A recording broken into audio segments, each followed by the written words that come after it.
സ്വർഗസ്ഥനായ ഞങ്ങളുടെ പിതാവേ, നിന്റെ തിരുനാമം പരിശുദ്ധമാക്കപ്പെടണമേ. നിന്റെ രാജ്യം വരണമേ. നിന്റെ തിരുവിഷ്ടം സ്വർഗത്തിലെ പോലെ ഭൂമിയിലുമാകണമേ. ഞങ്ങൾക്കാവശ്യമുള്ള അപ്പം ഇന്ന് ഞങ്ങൾക്ക് തരണമേ. ഞങ്ങളുടെ കടക്കാരോട് ഞങ്ങൾ ക്ഷമിച്ചതുപോലെ ഞങ്ങളുടെ കടങ്ങളും പാപങ്ങളും ഞങ്ങളോട് ക്ഷമിക്കണമേ. പരീക്ഷയിലേക്ക് ഞങ്ങളെ പ്രവേശിപ്പിക്കരുതേ, പിന്നെയോ ദുഷ്ടനിൽ നിന്ന് ഞങ്ങളെ രക്ഷിച്ചുകൊള്ളണമേ.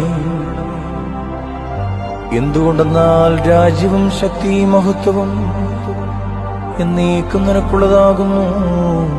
ആമേൻ.